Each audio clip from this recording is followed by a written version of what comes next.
गुंडा तो बच्चे से गुंडा ही वो करता है बोरिंग रोड बैठ के। बच्चे से ओकरा का हम लोग देखे हैं सब चौधरी के लड़किन के छेड़त रहे वहाँ बैठ के। अब जंगल राज के पाठशाला में गुंडे के परिभाषा वो लोग सिखाते, गुंडा राज स्थापित करने का प्रयास राजद के लोग करते थे। आज उनको भी लगता है कि सब वही पाठशाला में पढ़ा है। पनोरमा ग्रुप, जो सोचता है वो करता है। नमस्कार, आप देख रहे हैं न्यूज हाट। मैं हूं आपके साथ रितेश शर्मा। बिहार विधानमंडल के मानसून सत्र के आखिरी दिन का माहौल भी बाकी दिनों की तरह ही बेहद हंगामेदार रहा है। जैसे ही विधानसभा और विधान परिषद की कार्यवाही शुरू हुई, कुछ ही मिनटों में उसे हंगामे के कारण स्थगित करना पड़ गया।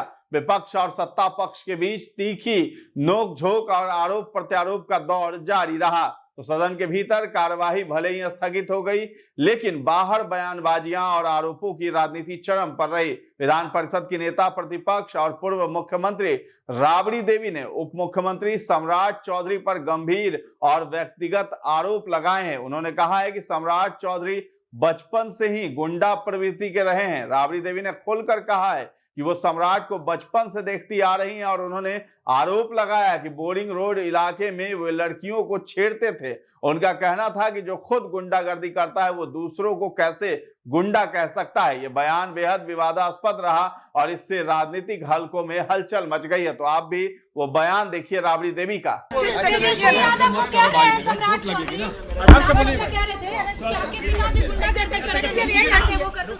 गुंडा तो बच्चे से गुंडा ही वो करता है बोरिंग रोड बैठ के। बच्चे से ओकरा का हम लोग देखे हैं सब चौधरी के लड़किन के छेड़त रहे वहाँ बैठ के बोरिंग रोड। उनका दूसरा के गुंडा ही करेगा। सीएजी की रिपोर्ट आई है, 71,000 करोड़ रुपए सरकार जवाब नहीं दे पा रही। तो राबड़ी देवी ने सिर्फ सम्राट चौधरी पर ही हमला नहीं बोला, बल्कि बिहार की नीतीश सरकार को भी आड़े हाथों लिया है। उन्होंने कहा है कि सरकार घोटालों में लिप्त है और केंद्र सरकार से मिलने वाली राशि का सही उपयोग नहीं हो रहा है। उन्होंने कंट्रोलर एंड ऑडिटर जनरल यानी कैग की रिपोर्ट का हवाला देते हुए कहा कि सरकार ने 70,877 करोड़ रुपए की योजनाओं के उपयोगिता प्रमाण पत्र पर अभी तक प्रस्तुत नहीं किए हैं। राबड़ी देवी के अनुसार राज्य सरकार लगातार भ्रष्टाचार में लिप्त रही है और 2014 से अब तक घोटाले ही घोटाले हो रहे हैं। उन्होंने सवाल उठाया है कि यदि सरकार सही तरीके से काम करती रही होती तो इतने बड़े पैमाने पर राशि के हिसाब किताब में पारदर्शिता क्यों नहीं है। तो राबड़ी देवी के इन गंभीर आरोपों पर उप मुख्यमंत्री विजय सिन्हा ने सम्राट चौधरी के बचाव में खूब जोरदार हमला बोल दिया है राबड़ी देवी पर और लालू परिवार पर। और उन्होंने कहा है कि ये लोग खुद ही उस प्रवृत्ति के हैं और गुंडे वाले परिवार से आते हैं, इसीलिए इस तरह का आरोप हमारे ऊपर लगा रहे हैं। तो क्या कुछ कह रहे हैं विजय सिन्हा, आप भी सुनिए। देखिए, ये सरकार सबकी सुरक्षा की चिंता करती है, उनको इतना सुरक्षा व्यवस्था मिला हुआ है, उसके बाद भी जरूरत है तो सुरक्षा व्यवस्था पर सरकार गंभीरता से विचारेगी। लेकिन सहानुभूति लूटने के लिए और जनता के बीच भ्रम फैलाने के लिए इस तरह का बयान ये कतई उचित नहीं। सुरक्षा की जरूरत है तेजस्वी यादव को लगता है। अब वो उनकी माता जी बोल रही हैं तो उनको लिख के देना चाहिए सरकार को। सम्राट चौधरी गुंडागर्दी करते थे, यह बात राबड़ी देवी कह रही है कि हमने बचपन से उसको देखा है बोरिंग रोड में किस तरीके से वो रहते थे।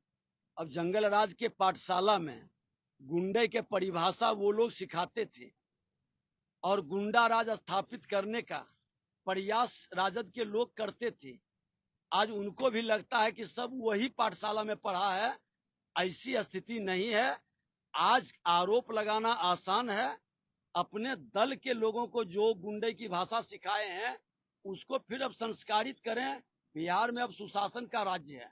तो ये घटना बिहार की राजनीति में भाषा और आरोपों की गिरती मर्यादा का एक और उदाहरण है, जहां एक और नेता सदन में बहस और संवाद के जरिए मुद्दे उठाने की जगह छोड़ते जा रहे हैं, वहीं दूसरी ओर व्यक्तिगत हमलों और अतीत के आरोपों को मंच बनाकर राजनीतिक लाभ लेने की कोशिशें तेज हो गई हैं। बिहार विधानमंडल के मानसून सत्र का अंत भी उसी अंदाज में हुआ जैसा इसकी शुरुआत हुई थी। हंगामेदार, आरोपों से भरा और विपक्ष सत्ता के बीच तीखे टकराव से युक्त। राबड़ी देवी द्वारा सम्राट पर लगाया गया आरोप राजनीति की नहीं, सामाजिक रूप से भी गंभीर है। इन बयानों से यह तो स्पष्ट है कि आने वाले दिनों में बिहार की राजनीति और भी अधिक गरमाएगी। साथ ही भ्रष्टाचार जैसे वास्तविक मुद्दे अब भी जनता के बीच जवाब की मांग कर रहे हैं। तो फिलहाल इस खबर में इतना ही है। न्यूज 8 के साथ बने रहें और अभी तक हमारे चैनल को आपने सब्सक्राइब नहीं किया है तो जरूर कर लें। धन्यवाद। जय शंकर, जय भोलेनाथ, हर हर महादेव। आप सबको सावन के इस पावन पर्व की हार्दिक हार्दिक शुभकामनाएं। तो इस अवसर पर मैं आप सबसे मिलने के लिए आ रहा हूं 2 अगस्त 2025 को पटना के ऐतिहासिक बापू सभागार में आप सभी से मिलने के लिए। एक शाम भोले के नाम अद्भुत आयोजन जिसने किया है उसका श्रेय जाता है बिहार प्रादेशिक मारवाड़ी सम्मेलन पटना नगर शाखा को।